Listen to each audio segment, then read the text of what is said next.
welcome everyone to our Permaculture with Children session.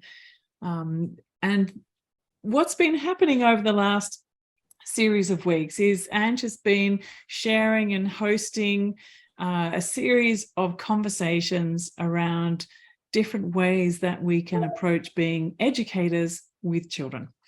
And as Ange and I have been constructing this series, we talked a lot about the idea about how fantastic it would be if we could invite people to come in who've done just magnificent work in this space, to inspire us, to offer ideas, to answer questions, to open up discussion. And the first person that we've invited into this space is my dear friend, Leonie Shanahan. And Leonie Shanahan lives just kind of up over the hill and over the other, as the crow flies, maybe 50 k's. So it's not close, but it's not that far either. And Leonie is, you're also on Gubby country, aren't you? Yes. Yeah. So we're here calling in from Gubby country, and I'm on the banks of the Mookaboolra, and I think you might be you're in Nindari, so that's Nindari Mountain, which is also an Indigenous name, I believe. Yeah, I'm not sure. No, I've got to find out about that. But anyway, welcome. Birthing holes here. Ah, really? Yeah, just up the road, about a 5-minute walk or 10-minute walk. Yeah. Oh, wow. Yeah. Oh, gosh. Water holes, yeah. Wow, amazing. So this session today, let me just give you a little bit of a brief intro to Leonie and why we've invited her here. So Leonie Shanahan is an author, an educator. She started up the edible school. I'm going to try and get it right. Edible School Gardens Project, because there's also the edible schoolyards over in the United States, and they're very similar. Edible School Gardens Project, and dozens of school garden projects all across the Sunshine Coast that she created. An amazing program, created video and a book that's come out about it, which I posted in our link called Eat Your Garden. Now, let's just jump in straight away into the video, because I think that will actually give you a bit of a better idea about what amazing work that Leonie has done with the children. So let me just find this. It's in one of these ones. Here we go. Oh, hang on a tick. Sorry. Let me just stop share. When you share, you've got to remember to click those buttons that say optimize video and sound. Okay, now I've done that. Okay, so here we go.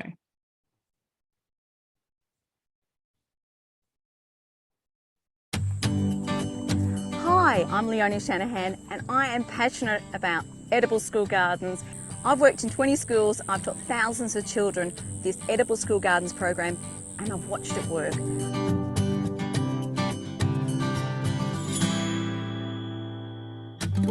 In this DVD, we're going to show you how to design, we are going to plant, we're going to grow, we're going to save seed, we're going to harvest that food and cook up with it. And at the end, we have a celebration with our whole school community. And we'll show you how to put all these different systems, the herb spiral, the no-dig gardens, tank gardens, and then let's make some teepees, let's make some arches. And you're gonna learn exactly how to put all that together. Salad's ready! If they grow it, they will eat it. I encourage you all today to start gardening for the future of our children.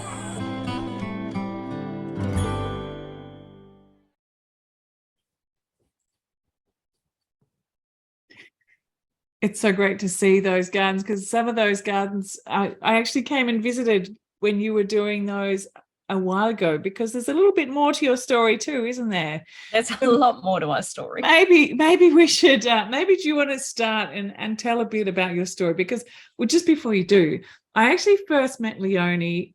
We were both involved in getting the Community Gardens of Australia networking happening, and the two of us kind of coordinated, I think it was the first national gathering of the Community Gardens network. And so we started working together there, and I've just stayed in touch ever since, doing side-by-siding things and bumping into each other at different events, but always sort of watching out what each other's doing. And I think it's a lovely thing about having this bioregional network of educators who you just know are there holding space in different ways, and you can, you know, draw from each other's experience and feel supported in that way. So yeah, it's lovely to have you here, Leonie. Thank you for being here. It's a treat. And I still, like, even looking at that DVD, and even though people don't understand the whole story of where I'm at today, but my heart just sings every time I see those kids, because I just know the joy that comes from children gardening, and the pleasure I had from doing that as well. So originally I started that program because I saw, like, I'd already studied permaculture and horticulture, and I was disgusted at what children were eating. And my children were only little. I think one was in the first year of school and the other would have been the fourth. And so that's why I was at school doing a little bit of volunteering in the garden. And that's like, I've got to do something about this. Instead of complaining about the food in the tuck shop, food in people's lunch boxes, I need to be proactive. So that's when I went and researched what people were doing in doing school gardens. And I came up with my own program, the Edible School Gardens program, which is a 12-month program. And I did that for roughly 12 or 15 years. I can't remember now. So I started in 2014, actually 10 years. 2004 I started. That was my first school. And we'll see some pictures of that shortly. And then 2014, I had to walk away from it all. Overnight, I just had to shut everything down because I got Lyme disease. So that's been my journey since then. I haven't gone back to school gardens since. And yeah, that was pretty hard. One of the hardest things I had to do was say goodbye to my program, because by me walking away, even though I'd had another girl work with me, that was the end of the program, and I didn't have time to roll it over to someone else. So yeah, but thankfully in that time I'd written a book. The DVD was published. We had professional filmmakers following me around for 18 months to and then put it down into 90 minutes. And now I'm grateful that all that happened, because it was a good program. So that's a little window into, so I've gone more into the health, but more than ever, I realized the importance of good food and getting your soil right. And especially these days where it's such a toxic world, that more than ever, we've got to get our soils right to get that nutrient dense food to our kids, to give them the best chance of being strong and their intelligence being there. So it's the same reason I started all those years ago, but it's even more important. So yeah. Should we share some of the pictures? I think so. Okay, let's do that. So this is going to give you an idea about the program I ran. So the whole time it has to be kids focused. It wasn't about me coming in saying, okay, we are going to do this and this is my way or the highway. So that's my book and DVD there. Sorry, there we go. There we go. All right. So I never went to a school and told them they had to do it. They had to, go back. Oh. You're too quick. No, you've got to, this is happening to me all the time. Now, for those people watching, I didn't do that this time. There is an automated slide. I'm not used to PowerPoint. Can someone point me to where you change the animations? It's going on its own timer. Slideshow. Yep. And just say from. Yeah, but it's on a timer. Oh, is it? Oh, I don't know. Does anyone know how to change that? Transitions? Oh. All right, I'm just going to share it from here, Leonie, rather than actually it's a slideshow. I'm sorry, that's probably the best way. Okay, there It'll make it easier for me because then I know what's coming. Yeah, okay. All right, there we are. All right. That's right. See, this is very organic, you see. All right, so I never went into a school and said, you need this. I waited for them to come to me, because unless you have that support from the school community, it's very hard to get it off the ground. And it's really nice. Like every school was so different. But when, this must be my keyboard making all the noise. When you have the principal that supports it and it filters down, that is heaven. And especially if you have a groundsman that supports it as well. I don't think I've had any school I've had the whole lot support me. But anyway, going back to the children. So I would come into a school once I've had a meeting with the teachers to let them know what the program is and that they're expected to support it. Then we go in. I always played games with the kids. And one of the first games I ever played was the blindfold one. So that was to get them to start to listen to what was around, start to feel and get an idea. Like they'd spin each other around and try and make each other dizzy and stuff like that.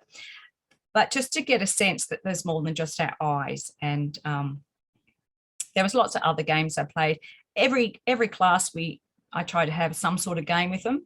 And one of my favorites, there was lots of favorites, like the pollination game was good. So I had a whole lot of bees, toy bees, a whole lot of toy flowers, and giving them the idea that we need flowers.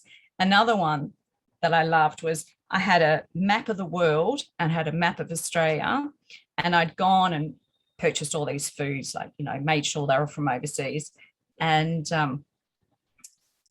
then get them to work out. So I'd have these toy trains and ships and aeroplanes and tractors and stuff. How many different vehicles were required to get the food to where we are compared to, say, pineapples, which were just up the road, to get them to understand that food miles thing. Okay, we can go on to the next one. So then we'd start to talk about design, and I'd talk about patterns in nature, give them different ideas, show them different gardens and things like that, and get them to come up with a design for the school. And so that was always a very interesting exercise, because we had to get it down to one design. But it was really important that every child felt like they designed that particular garden. So here we get them into smaller groups, and they'd have to pick one thing from their design that they really wanted on the big design. And from there, we get those designs. So I was slowly bringing the amount of designs down, and then we get the big one. But of course, I had multiple classes, but somehow I sort of put pictures in their head saying, oh, herb spirals are really good, aren't they? So there was lots of herb spirals. So everyone felt they designed the herb spiral. And then what we'd do, we'd put it on a big piece of paper, and then we'd go outside and we'd mark it up. And this is what we do in any backyard when we're designing a garden. And they could see for themselves the star wasn't going to work. It was a nice idea, but it wasn't practical. So that came off the design. And was it practical where the pathways were, etc. All right, next one.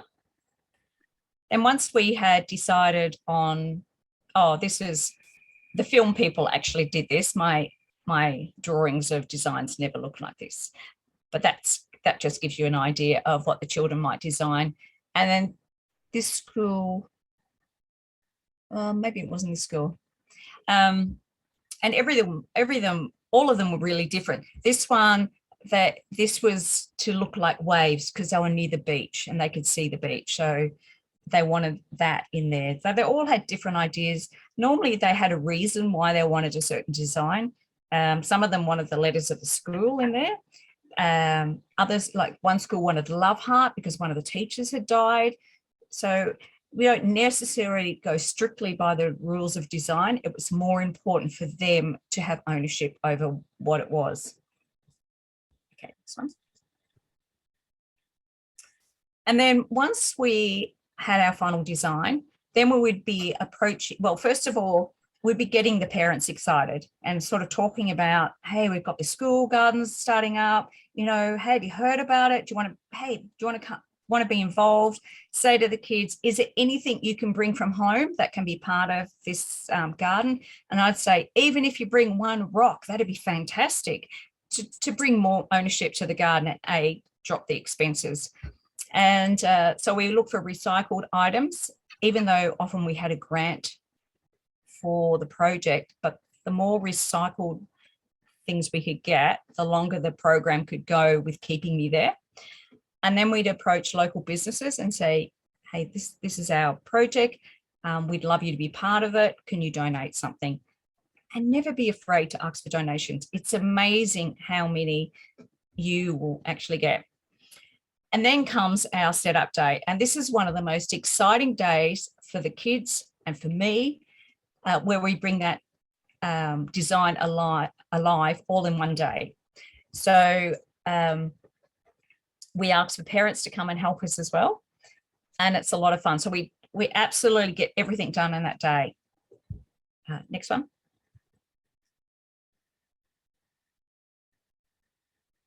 And here's some. So this was the first school gardens I ever did. And I had a massive amount of support. On the day, we had 76 volunteers turn up to help. And I barely even got out of my car and there was a TV station there to interview me. And I'm just super nervous. I don't want to talk to the TV. I'm just trying to focus on, oh my God, this is my first project. Will it work? You know, I've never done it before, blah, blah, blah. The last thing I want to do is speak to someone. But anyway, it was all positive. And so we ended up doing human change just to give everyone a job. And notice on the slide on your right, see how there's butcher's paper on the fence? That is one of the most important things you can do. Write the instructions up on a piece of paper. And I had several of those around so that because you're the one that knows the instructions in my case, all day you're going to have people saying, oh, we've done this because we mainly did no dig gardens. Oh, what do I do next? And I just go, that group's up to number 7, go and ask them. And of course it was up on the board as well. So to know how to do it, go and speak to them just to take the pressure off me and to make sure I stuck with the instructions. And the reason I do no dig gardens, and this is my own technique here, is school gardens, you're likely to be on the worst bit of ground. You've had thousands of kids running over it for years. It's normally hard packed. You don't know the history of it. You don't know if there's been poisons on it. So if we go above, you know, that gives a chance for the garden to grow straight away. And eventually that will be breaking down the soil underneath. Also, when I first started those gardens, I was competing with computers. They wanted all the money to go to computers, not to a garden. So I had to make sure that those gardens worked well and worked quickly and looked really good. So, and they did. Next one. Oh, that was the heart garden I was talking about. Okay, next.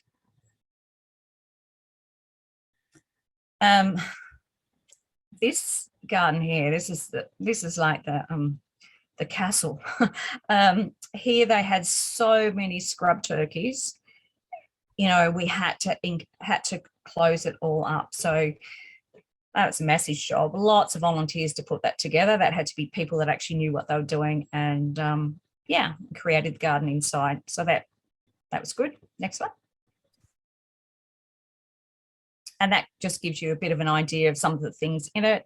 You know, it wasn't about looking tidy, it was about looking productive. And, you know, you might say, well, they're messy TPs, but it was about the kids doing them, not about getting it right. You know, the scarecrow, it gets a bit hassled when you're not looking, and kids just love to stick to things down scarecrow's pants all the time. It's just a thing. And anyway, but there, you know, there was a lot of food growing in that, and there was a lot of pride, more importantly. Next. Yeah, so once we'd set up the gardens, then we had to wait a couple of weeks for them to settle in. And then it was about teaching the children everything about growing food, from growing from seeds, plants, the different ways of growing plants, pattern planting, growing on trellises, how to save seed, you know, understanding that a seed is, say, a zucchini seed or a pumpkin seed, is going to grow into this great big plant. So, you know, what's the distance between it? Composting, worm farms, eating it, always eating it. Most of the schools, probably 90% of the schools, didn't have a kitchen. So often the kitchen would be in the back of my car. Like, we just keep it simple, really simple, you know, and the kids loved it. Yeah, you probably have questions about that later. Next. And this is just showing, you know, the kids collecting the food all the time. It was great when we were growing, because every week we'd be going around tasting it. And, parents would say, oh, my kids won't eat that because, they don't eat greens. It's like, you watch, they will, because they've grown it and the other kids are doing it as well. Next. And one of the most important crops you can ever grow is a green manure crop. So here we've just come back from school holidays. So it's really good to put in during school holidays. So you've got some sort of cover happening, and it's not only giving you a cover crop, it's actually feeding all the microbes and things in the soil. So it's a win-win all round. And generally, it's not a crop you have to water all the time. So it should be able to look after itself during the holidays. And it's great when you first come back to school and the kids, you've got all these new kids that have never been in the garden, and and it's hot as well. So you've got a whole day of classes and you get them to bring out their scissors and just chop away all day. And it's an easy day, really. This one's been chopped a bit bigger, but they must have been the bigger kids that I gardened with before, so they're allowed to have the big clippers, and just chopping it all up and then turning that in and do that. But they thoroughly enjoy it. It's like at the hairdressers, we sort of say, just clipping away. But it's a really important crop to put in. Next.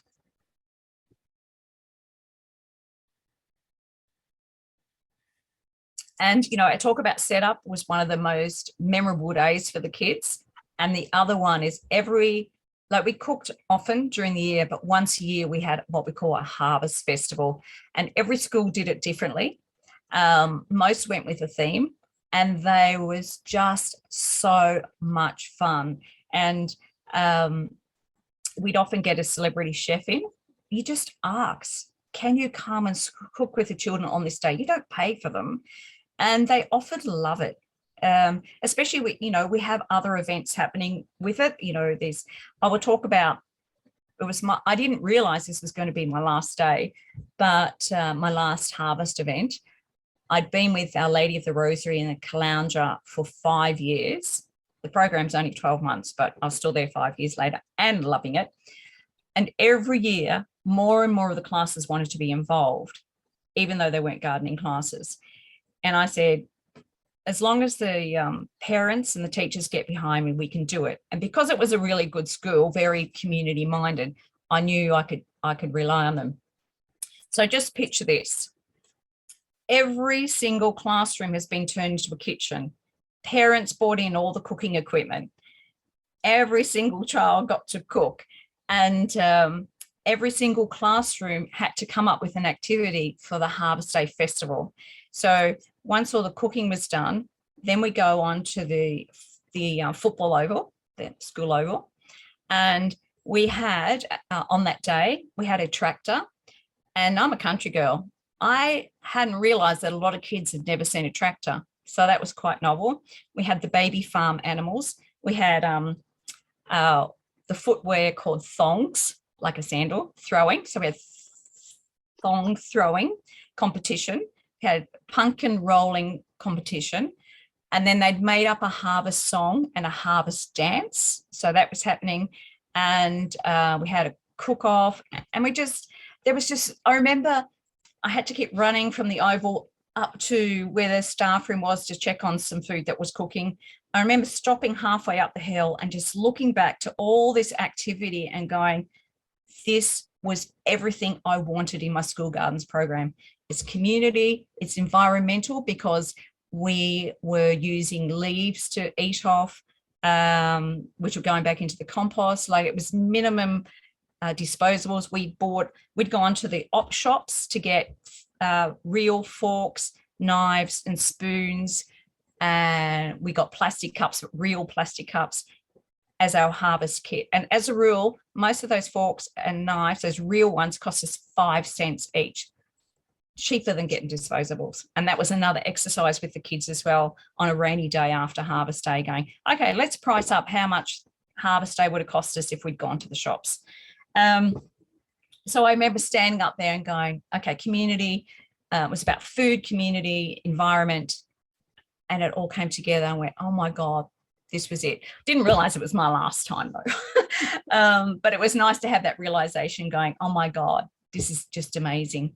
And we'd have celebrity gardeners come as well. So Costa came a few times to those, and it was just wonderful. And then what would happen, the tables would be set up like in the shape of a flower, and then all the food would come down, and say year 2, there would be, say the flower had 7 petals, there'd be 7 different or 14 different plates of their food. So every single table had a representation of every single classroom on it. And as I said, they ate off leaves, so either beetle leaf, mulberry, arrowroot, something like that to eat off. And you can see on the long table here, we put flowers, we do decorations and things like that. Just a magnificent day, and they really remember it. So yeah, next one. And we'd have themes a lot of the time. This one was Indian, another time it was farmers. Farmers was a few times. One time it was dress up like Costa or Leonie. It's interesting to see the interpretation of what people think you look like. Although in some ways it's easy. I was always plaits and a colourful hat, and of course Costa's a beard. Yeah, so different themes, and it was just fun. It just added to the day. Next one. That might be it, isn't it? Yeah. So I just loved it. The kids loved it. And you'd get all different types. I remember at one school there was one kid who was terrified of gardening, absolutely terrified, and even to water. So I'd give him a watering can job, he'd still put a glove on. Like, there was such a fear of being brought up with this fear of gardening, and you don't abuse that. It's like, that's a genuine thing. And I just work with him and, slowly try and get him to, like, it's okay.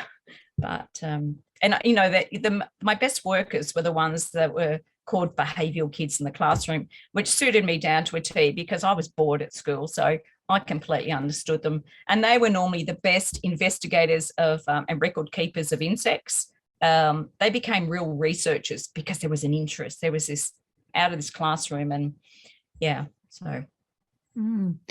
Gosh, thank you, Leonie. What a wonderful overview. And okay, I'm just there with you, standing on the edge of the oval with that description you had of that festival.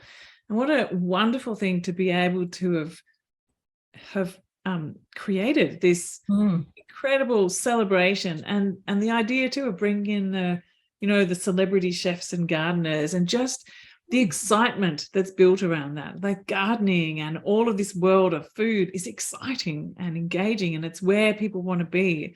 And that whole systems approach. So the question, I want to open up for everyone to ask questions, but I wonder whether just as a first starting off question, so how much of what you were doing was, did you have a curriculum that you followed? Was it tagged into the curriculum of the school, or you just created gardens and that's what you did? Hang on, there's something coming up on my screen. Just get rid of that. Every school was different. Like, one school really, they tried to bring me into the curriculum thing. I said, no, you're the teacher. That's your job. I've got enough to do in the garden. It's up to you to connect it. And so one school really went with it. They were fantastic. And they saw that it was English, it was maths, so they did lots of subjects when I wasn't there. And they said they couldn't believe the difference in kids who were no good at writing suddenly wanted to write about the garden. And I've still got one of the journals. I asked, it was funny, I asked the class, could I, was there anyone that would give me the journal? And they all wanted to hang on to their journals. Like, this is year 5. That was amazing. And there was that absolute, and the teachers were fantastic. They really went with seeing what I did that week and then taking it back to the classroom. And they really got the maths thing happening when we're doing design, and yeah, to another level. But as a rule, I just came, it was busy enough for me anyway. I'd have an idea what I wanted to do the next week. Of course, you'd always be hit a curveball, like it's raining and you've got to take all these activities for inside the classroom now. But no, I just, I was teaching them my own thing in there, and yeah. So it was one day a week that you would go to each school one day a week, or how did it work for you?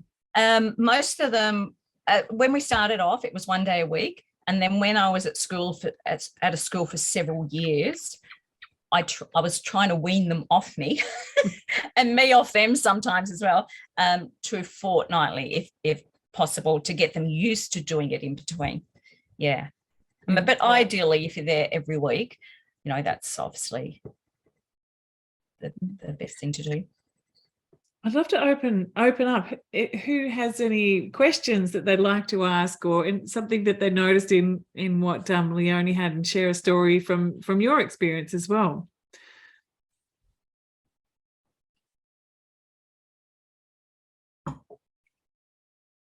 Fleur, go ahead. Hello.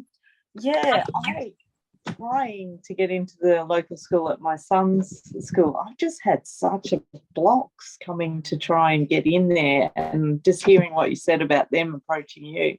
But the parents want to do it. It's more the school. That's the problems I'm having, But wow, this is really good. Thank you.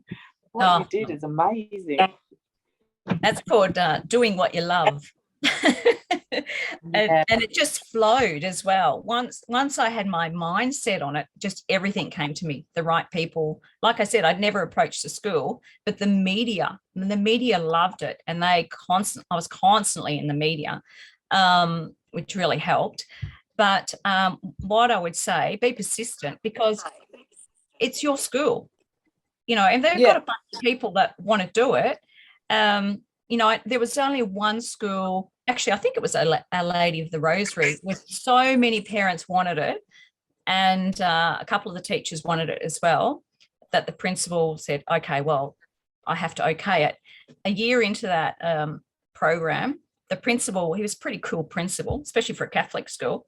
He came up to the staff room and started massaging my shoulders. And he said, I want to apologize to you. I never thought this project would work, but you have brought the community together, and I thank you for that. And so you've just got to show them examples. Like, not every school was great. Some of them were absolute arseholes to me. And I just have to get in the car and go, I'm doing this for the children. I'm doing this for the children. They're just, some people have got different agendas. But show them examples at work. Like, my book's even a good example. It's really simple instructions, but start small, make it successful, and then add to it. But start small, make it look good, make it that everyone wants a part of it, because it's success breeds success. Flo, maybe you should get a copy of Leonie's video, and screen that as a screening at the school, or share it with the principal and teacher group or something, and because I'm a part of the PNC. I've started worm farms there, and they had it all there. They had everything set up, but with COVID, I think everything went out the window, and they just got rid of it. So I started doing their composting. I'm involved in the tuck shop now, and as of this week, I start doing like a 30-minute gardening session with the chappie to do a sensory garden. So I'm pushing it. Yeah, great. Well done, Flo. You are persistent. You'll get there. Fleur, the school my kids went to, they were the least supportive of me. And that was the school I would have got the most donations. I wanted to do these amazing programs. And they just, even though they gave me my first paid job, because but that was just to work with behavioural kids one-on-one, so that you couldn't achieve much. And I'm working at the Catholic school across the road, like a year or two later. I'm winning awards for them for their school garden, and I'm just shaking my head going, can't they see what I could do for my own kids here? And it was always the worst garden I worked at. I worked that out. I think they always saw me as a mum. She's just a mum. Crazy lady. I'm sure. Laura. Think I'm just... Oh, sorry. Sorry. Yeah. Laura, I thought you had your hand up. You tried to jump in before. Yeah, go ahead, Laura. Thanks, Fleur. Yes, thanks, Morag, and thanks, Leonie, for your inspiring presentation. I would be interested to know how the funding worked for you when it comes to resources and also your role being paid for. Yeah. There was two main ones. Unfortunately, I call it bad money turned into good. The gambling funding group, they have big buckets of money here that they give out, every year. So we get $25,000 for the program and for the equipment. So that did a lot. And then the other one, which you could tap into all over the world, is slow food, because they're very much into promoting that, they're doing all this amazing stuff with food. And so that's another one I would be tapping into. Otherwise, it's just a matter of just seeing what's out there. There's little bits of funding in Australia, like there's Landcare, and there's sometimes the post office or something, and just little bites. But it's much nicer if you get a big chunk and you can get the whole program off the ground. But initially, that first one or two, that first school, Palmwoods, we had done everything right to get this funding. We'd spoken to the people as well, and we didn't get it. And everyone was devastated. And the principal, she's just an amazing lady, and she said, "We'll make it happen. Don't worry, Leon, we're going to make it happen."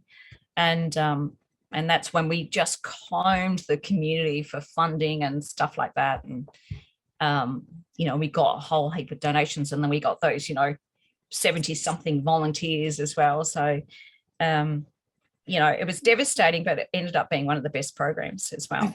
I think that's a really important lesson, that, that idea of, we were talking about that this morning in the class that was, some people are here from a class that we ran earlier today, and talking about this, creating this kind of ecosystem around you, which includes, the other organizations that are in your neighborhood, or the businesses that you're talking about, or the community, and you're not just this school that's sitting there on that block of land. You exist within a community, a place, a network of amazing resources. And it's like you're just saying, like, if you've got the courage to go and ask, and you have a vision, a clear vision with a clear purpose, and this is what we're going, and here's some photos of what's possible, that can really help to just unlock so much. And I think too, maybe now, possibly more than what it was when you first got started there, the idea of crowdfunding could possibly be a whole lot more as well. And also, back when I was doing it, it was still a new concept. And that school I was talking about, I had no evidence I could do it.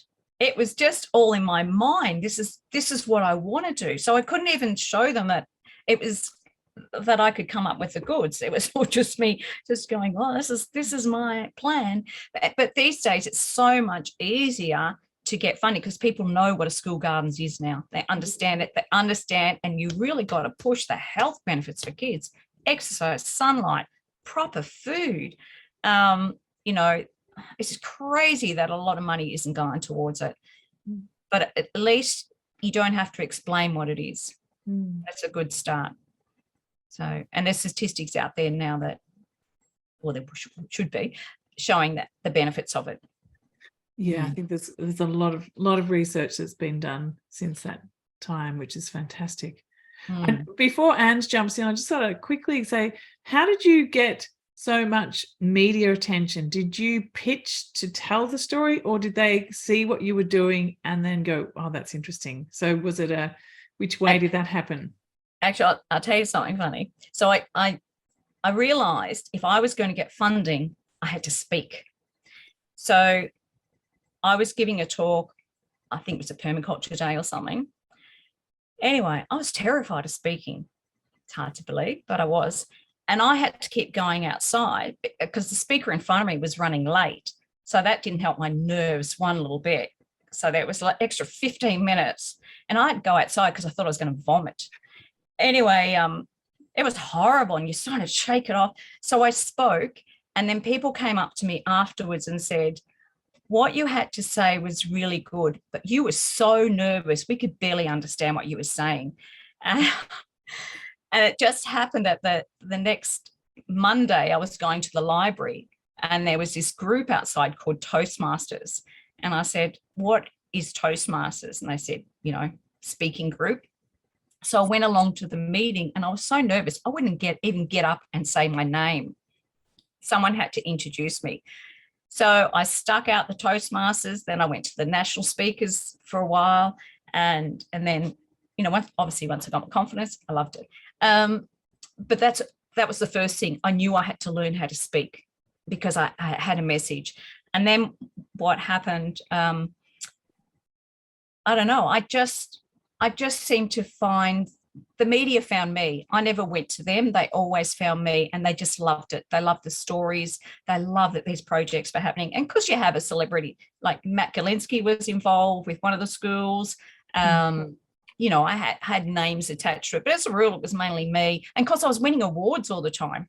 So that was getting in the media. What kind of awards were you winning, Leonie? My favorite one was, I've got to remember them now, like the environmental awards. The Glossies Award. We were there together in the Glossies, weren't we? That was the achievement for my years of work. But there was the Glossies one at Noosa, and I actually wasn't there for it. I came later because they didn't tell me I was getting an award. It was a special award, and it was one of my most proudest moments, even though I wasn't there to actually get it, because it was acknowledging all the work and determination and what I had to go through to get these projects. I walked around with that award like a new Barbie doll as a 5-year-old. And everyone would go, if someone said, I took it to the market on the Sunday morning, and they go, oh, how are you, Leonie? Just normal, like, how are you? And I go, oh, look what I've got. I did it for weeks. I just show off this because I was so proud because I knew how hard I'd worked to get it. So it was just constantly, I can't remember all the awards now. But, every one of them, I was so proud because I knew I'd worked so hard for them. And it was a program that was so important to me. What you're saying about, being in the media is important. So like, if you've got a good project, if they're not approaching you, like pitch your story, because people want to hear these sorts of stories. Invite people in who are, who can help to bring that attention to it. And, there are awards around, and, quite often, someone in your group might nominate you, but often you need to nominate yourself for awards. And I always thought that you got nominated and awarded stuff. Then I realized, no, you actually have to sign yourself up for awards, which seems a little bit, obviously not for the achievement awards, but for, the little ones that I, had seen around the place. So I think it's an important thing to go and find a way to amplify the voice of these projects. And, whether it be radio, TV, newspaper, award ceremonies, permaculture networks, like the Permaculture Noosa group that you're involved in, it's got, hundreds of people involved in that kind of network, which is fantastic too. Sorry, Ange, I know you were trying to jump in before and I just blasted my way in there. So go ahead. That's all good. Thank you, Morag. Actually, the question that you asked was the question I was going to ask about garnering media attention. So I'm just going to pivot a little bit. And I actually listened to this TED Talk yesterday. I just wanted to bring a small anecdote. Basically, what I'm noticing is that you were just so much in your element, and then you attracted the people that would help you with that. And the person in this TED Talk yesterday was saying that, like, a flower doesn't go chase the bee. A flower blooms and becomes its best self, and then the bees come to it. And I just think that's a really beautiful image, of course, because it's related to a garden, but it's just very clear to how your journey. And and doing something novel, so the media wants to come. And most of the time they don't turn up these days anyway. You just do your own media and send it through to them. So, think of ways that are going to be interesting, to the kids as well. But it's good news. It's always a good news story, so that's a positive as well. How can you get in those papers? How can you keep just showing up? as well. But I think there's something too about you being that flower blooming there and attracting all the buzzy bees of all the kids around you. I mean, you had your beautiful big colourful hats and your pigtails out there, and you were just glowing with the love of what you were doing. And that I think is so attractive. Attracts so much positive energy to that. And I know that you were saying it's, you know, not without its trials and tribulations as well, but you know, that I guess it's that intent and the heart of it. Like, where were you coming from with that project? And that kind of shone through and created the core of that. I'm definitely passionate about it. And now I look back and go, you know, because often I was doing 3 schools, and those days in between were running around, you know, picking up stuff for the schools, and it just didn't stop. And then you'd have all the emails at night to reply to from different schools. And I look back now, and I had children, so I'm running them around to dancing and everything else as well. I look back now and go, how did I do that? I just didn't stop. And then the book came out, and I was going to all over the East Coast doing book launches and talks and stuff. But maybe you could talk us a little bit about that, because there's also people in this group who are interested in writing, and, you know, and also writing for children as well. So what's been your process? Because I know you've got a couple of other books out as well. Like, what's been your process of writing and getting published? Well, I'm self-published, so that's hard work. Well, the book came about, Eat Your Garden. There's this one. Down. I was thinking, how do I make it easier for the transition from me being in a school and then leaving?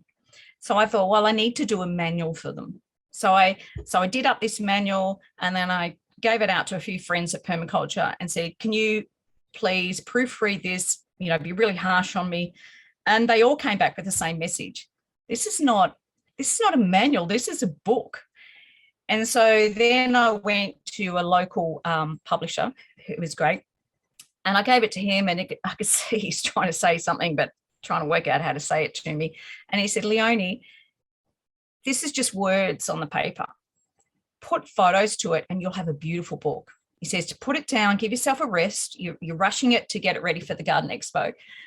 And so I did that, and happened to, as the universe did, I just started a new school, and there's this mum that kept hitting a big camera, kept getting down on the ground, taking pictures. And every time I saw her, I was like, that's exactly the picture I'd want. And so I went up to her and said, look, I'm doing this book and I need photos, you know, could I pay you for your photos? And she just grabbed me and said, I've always wanted to be in a book. I will be your photographer. And she was a beautiful photographer. So, and I'm just so lucky. She'd never done a book before. I'd never done a book before. And the publisher had never done a colour book before. So, and he said, how do you want it laid out? I said, I don't know. It's just like, can't I just write it? Why do I have to make all these decisions? And I said, just make it like no other book. Make it beautiful, make it like no other book. And he did a sensational job. Certainly like no other book, with all the different hints and all the different colours and photos. And then of course it comes out and you realise you have to promote it as well. It's like, do I get a break? And look, and promoting is really hard. And back then, maybe social media was around, but I probably wasn't on it, a bit like now. But you know what? The difference, publishing a book takes you to another level of professionalism. And that's how I got to meet Costa. He contacted me and said, I love your book. I'd love to meet up with you. I said, careful what you wish for. We're both speaking in Sydney at the same event next month. So just for people who don't know, Costa, those of you who are not Australian, Costa is the lead of the ABC Australia's Gardening Australia show, and he was voted to be the Australia's most popular TV celebrity, which is an amazing thing. Like a little garden gnome kind of looking guy who talks on a gardening program, is Australia's most popular celebrity a couple of years ago, and people love him. They absolutely adore him. And wherever he goes, he's just so present and in the community. He's just talking to everyone everywhere, sharing stories.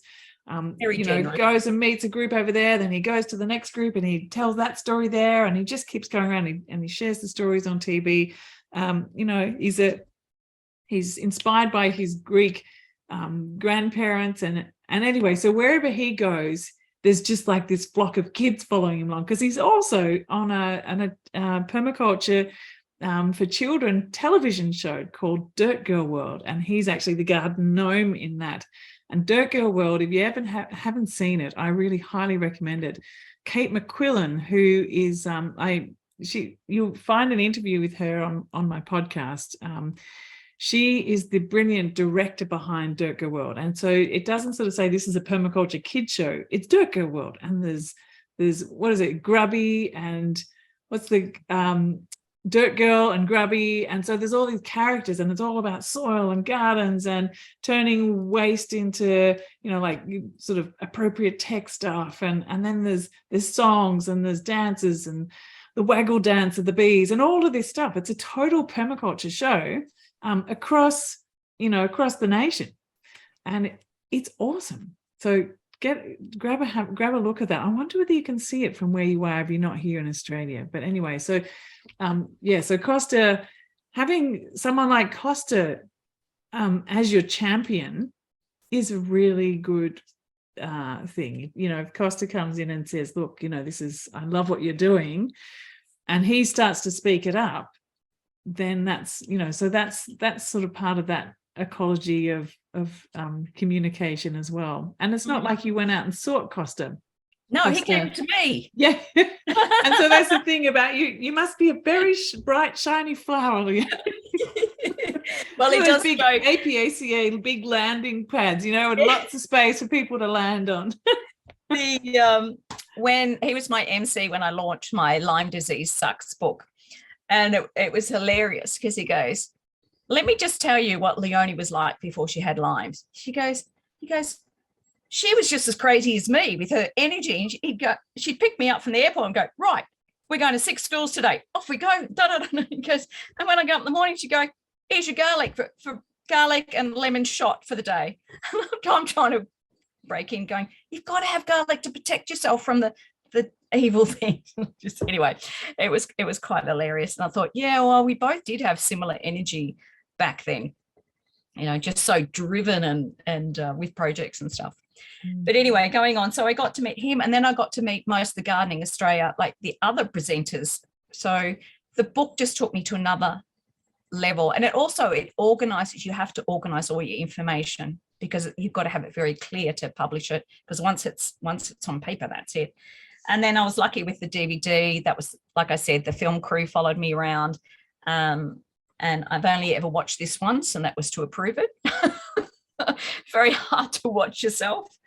And then when I got Lyme disease, like I had said at the time I got the results and just in the fetal position for days, and then I went, okay, find out how to get well naturally and go out and teach others how to get well.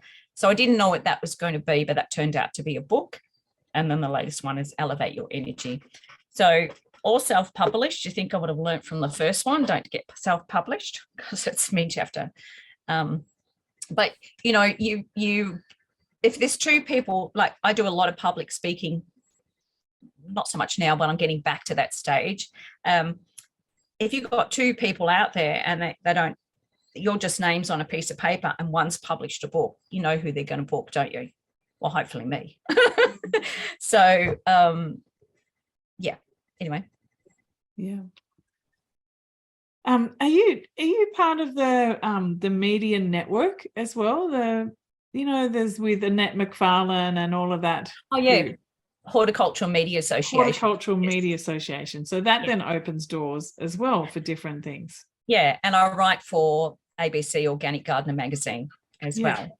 So I'm their regular writer for this area and tropics. And that's right, because then you've got access to green rooms and all this other stuff. Yeah. Yeah.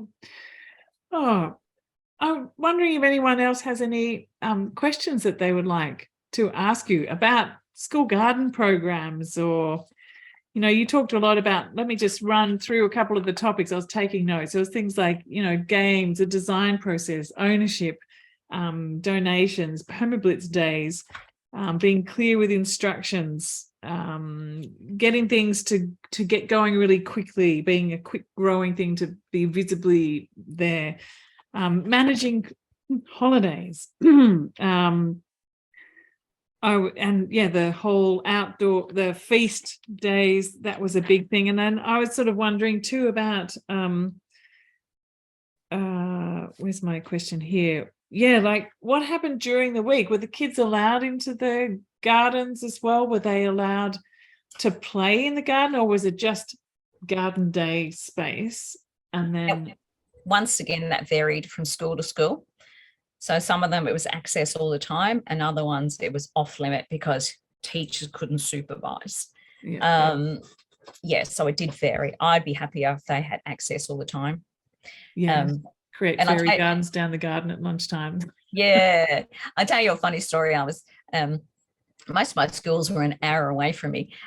I remember getting petrol one morning and just seeing all these kids buying Red Bull and just chocolate and just Coke and all these horrible things like this, 7 o'clock in the morning. And then, you know, driving to the school, and at this particular school, I used to be able to drive right up to the garden, and I came around the corner, and there's all these kids picking the snow peas. And I'm like, yes, you know, that's what I want to see. Not these horrible foods. They knew that this was good food. And I'm okay if they pick it all before I arrive. That's what it's there for. So, yeah, that, you know, there's just different things like that where you know you're making a difference. It's got to make that a priority. What would you suggest for people in terms of, you know, some key tips of getting started, you know, if you're wanting to do that sort of project? Like, what would you distill as being? Search out for some teachers that want to be involved. Make it, you know, tell them it's not more work for them, because that's their first thing. I just can't do anything else. Look for your champions, and, you know, you'll have champion kids and really engage them and maybe give them certain control. But like I was saying, start small, you know, and preferably visible as well. If that people can see it when they drop their kids off, even better. Yeah, that's the main things I would say. Yeah, great. I can think of, but yeah. Deb, go ahead. Put something, in the newsletter, like, oh, this week we've done this, and just keep the momentum going in their visit, you know, in their eyeballs all the time. Stay present. Yeah. Be visible and continue to be visible. Yeah. Yeah, that's really good advice. Deb, go ahead. Yeah, thank you. Oh, that was a great talk. Thanks, Leonie. My pleasure. Does your model work for high schools? I've got the impression you're concentrating on primary schools. I went into a couple of high schools, but was always very short term, because they did the, you know, just one period of agriculture or something like that. So my program didn't really work, and I didn't really want to work with high school, you know, because they're all taller than me. I really think you have a lot more control if at least you're as tall as them. Like you know, I was only a size 8, 5'1" person. I didn't want people all looking above me. Look, the high schools I did, the teachers were fantastic, but we just went in and did quick programs, and yeah. So I can't say I've got experience. There are definitely the Living Classroom, Aaron and Dan, they do brilliant. They've done high school work, and their program is absolutely brilliant. We'll invite them into another time. Yeah. So they can give you more advice on high school. Yeah, wonderful. Ange, go ahead. Thanks, Deb. Hello, me again. I had a question about the funding and the grants, because I know you mentioned that there were grants, and I also ran a school garden in Oregon in the US, and I got grants there too. And I'm just wondering, because I was like an employee at the school, so it's a bit different than how you're doing it, where you're going into schools.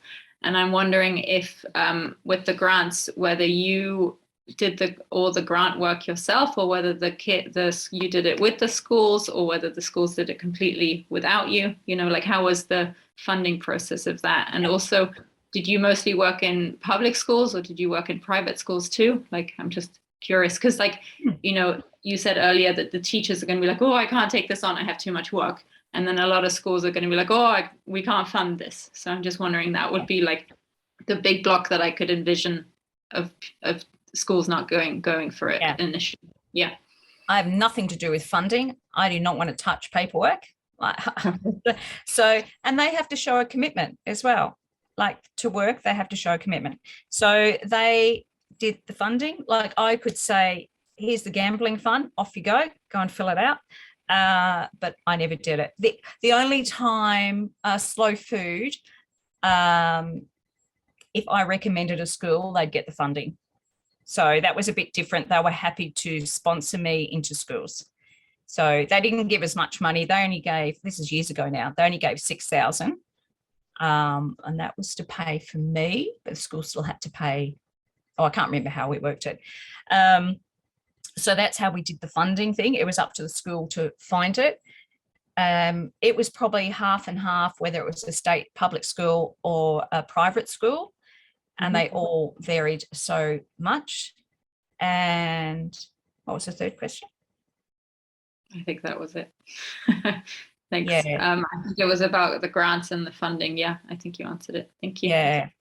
Yeah, they've got to be responsible for, you know, making it happen. Takes enough effort just to do the program. Yeah, you know, and I go in as a contractor.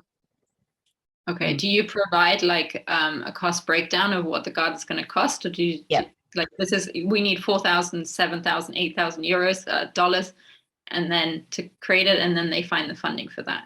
So you go in with okay, got it. Thank you. And if it's somewhere like I said, the gambling fund, which are happy to give big chunks of money, I say, think big, think of every single thing you want, whether you want a shed as well, whatever, because it doesn't matter if they give us less, but aim high, because you'll only ever get it once. Okay, so, you know, if you have that possibility, just go for it. Yeah. Yeah. Thanks, Leonie. Thanks, Ange. Laura. Thank you. Yes, I have two questions. One is, and sorry if you mentioned anything about that, but one is if you integrated any animals.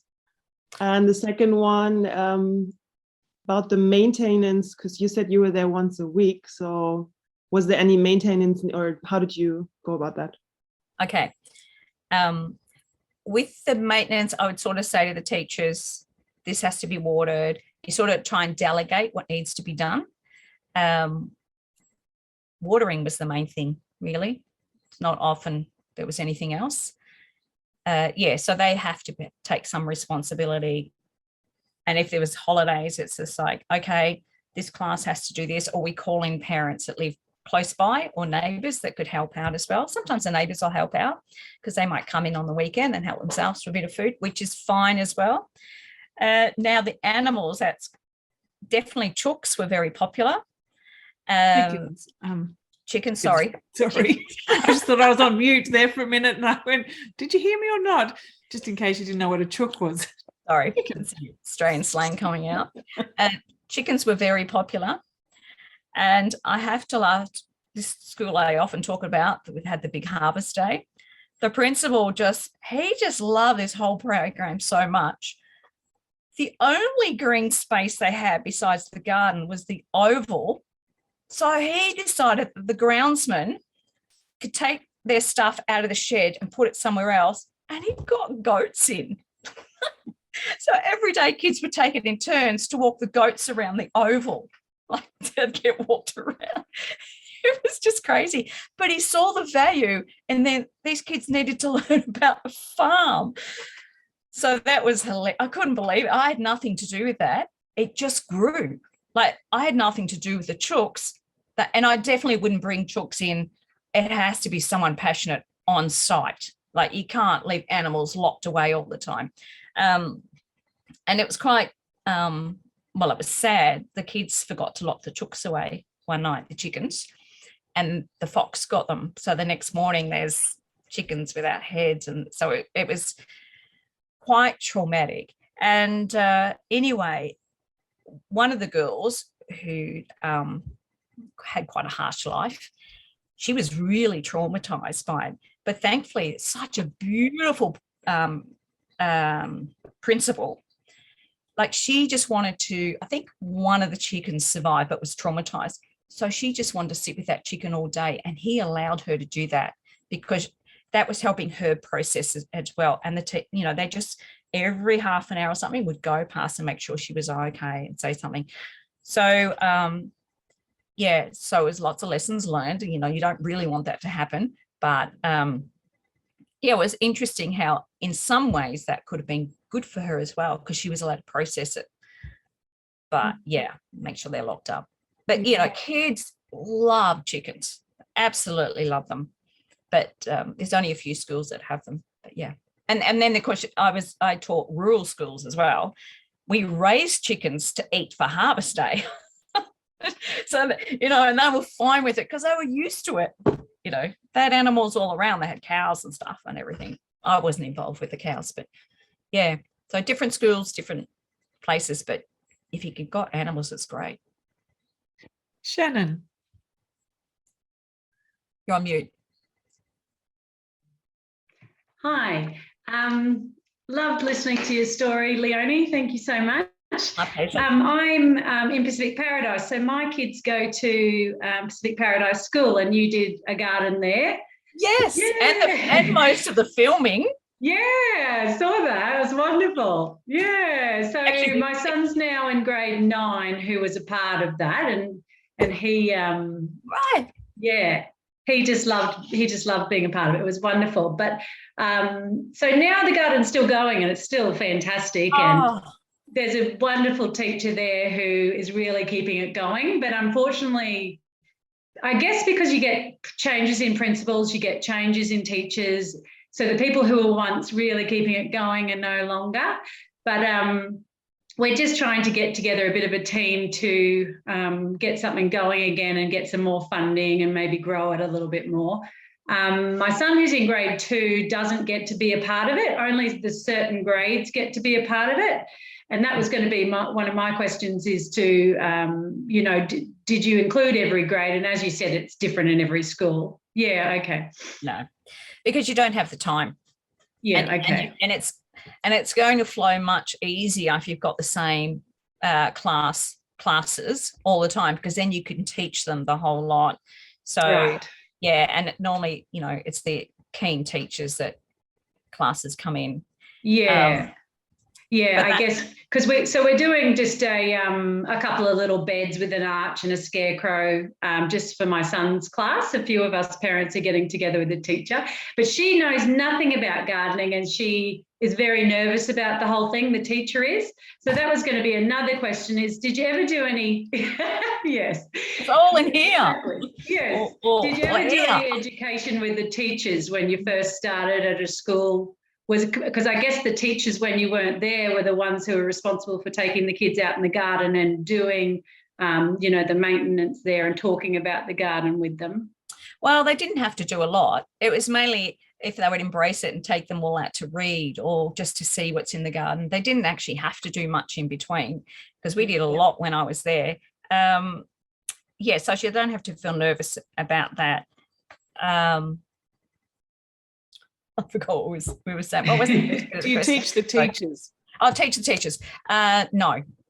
Yeah. No. Like I do at conferences, we might get up and talk for an hour or two about it, but generally not. And I certainly don't do curriculum as well. But when you first go into the school and you said you had that meeting with the teachers, do you kind of run through, I guess, all the benefits and what you want them to promote to the kids too, to support you? And I give them, a slideshow of what it looks like, and what are the benefits? This is what we're going to do. You are required to do a certain amount, but I'll do most of it the first year, but then you need to take over this program. Yeah, you can't just, go off for a coffee when it's gardening time. You have to know what's going on. You have to, because some of them would just disappear. Yeah. As the teachers. And the groundsman too. The groundsman at the school is wonderful, and he's been a big part of trying to fill get the soil for us, and what else do you need? And I guess that's heaven. And I remember when I was there, I know the groundsman that was there when I was there retired, because he came and saw me at the Garden Expo, which was lovely. But that's such a bonus, because, I remember one of the schools, actually my kids' school, I was at netball training with the kids, which was on the same school. And after hours, the groundsmen had come in to spray poison around our face. And I was there. What are you doing in my garden? It's like, get out. Yeah, well, that's what I'm wondering about over the school holidays. But as you said, if you plant the green manures and things like that, because I'm just worried about the soil really drying out. But yeah, absolutely. And if you can't afford it, you just get a birdseed mix and put that in. I mean, it's not as good because you don't know if the corn's GMO or it's not organic. Yeah. Preferably, you get the actual proper green manure mix. That's the best one. Okay. But look, and that school was fabulous. That's a school when so that the film crew had been nagging me to film the program. I'm going, no. And then they said one day, we're turning up at your school. I was like, you can't just do that. And so I had walked into Pacific Paradise and said, oh, do you mind a film crew's turning up? They're going, oh, that's fine. We'll just find out the kids that can't be filmed and let you know. Yeah. It was great. So supportive. It couldn't have happened to a better school. Yeah. And they were really good. And we used to sell stuff and I feel like now that you did that program there, now it's so much easier for me to go in with a whole new bunch of teachers and a whole new principal, new parents, to go, well, look, Leonie did this, for that period, and it was so successful. And my own son can attest to. Whoops, you just broken. It was like, why don't we get this going again? Yeah, I feel like that's going to be a bit easier because you've got the runs on the board there, and it was a real success, and it's still going. The garden's still wonderful. Yeah. And you can start up your own one just for your classroom. Yeah. You get that out just outside your own classroom, so you have access to it. Yeah, that's what we're going to start with. Yeah. And then hopefully everyone else will follow. Oh, that's so exciting, Shannon, that here you are, the same school, that one of the same schools that Leonie's were. That's wonderful. I'm just realizing that we're almost at the end of our time together, and I just noticed that there's a question in the chat about your film, and so I guess the thing is that it's a DVD, and so people can order the DVD through you and also your book through you. Do you want to, I can send out the link to everyone to make sure that they've got it, the link to do that. It's not available on a digital format, so you get a DVD and you stick it into a player and you share it that way. So that's the way that it's going. And I'm going to ask the film producers, I was having a chat with Leonie before about this, whether there may well be a digital version that we could access, and maybe with their approval and Leonie's approval, we could screen it amongst ourselves. So let's see if we can make that happen. But I will be sharing with everyone the link so you can actually get a copy yourself of the DVD. Yeah. And if you order the DVD, I'm not allowed to discount these because I don't own it. I just buy it wholesale. If you order the DVD, I send you, for no extra cost, a copy of the book. So that's the way I can do the discount. I can put this one as free. So that's a very kind offer, Leonie. That's wonderful. Oh, thank you so much for coming and speaking with us today. It's just been a pleasure to have you here as part of this group and to share, this depth of experience and knowledge and ideas. And, I think the thing too is like, those of you who are in the room now, we have people, we have Elias from Tunisia, we've got Lillian from Kenya, we've got Laura from Zanzibar, we've got you know, people from around Australia, please know, like, here's Leonie. She has an enormous depth of experience in school garden programs. I am sure that if you send an email to her and say, look, you know, what do you think about this? I'm just dropping you in this, Leonie. That's you know, fine. That you can ask, you know, like maybe Shannon, if you need some advice from Leonie about what to do with your school, whether, you know, you can keep communicating about that. Yeah. So Or I can come and visit because, well, you know. there you go. There's an even, maybe you could drop over to Kenya. Yeah, sure. I love Kenya. I've been there. I love it. I love it. Not for schools, but I've been there. And also on the Edible School Gardens website, there is loads of information. It's a bit busy, the whole website, but there's loads of information about each of the schools. And, you know, I did get in trouble for one of the first schools that I haven't mentioned tonight. And because I used it as an education thing, this school wasn't going as well, wasn't as supportive as I would like. And so I talk about it. Anyway, I got up really high in Google and they weren't very happy. Oh dear. If someone Googled their school name, I came up first. Not really good for promoting your school. No. Actually, I think it might have got wiped off. But anyway, but all the other good schools are there. Yeah, great. So I will make sure that I'll share into our network all the links of Leonie's work. I think I dropped in the main ones already into the event. So there was the book link and links to Leonie's work. So you should be able to find it there already, but I'll check to make sure I've got all the bits and pieces there. So thank you so much, Leonie. It's just been great.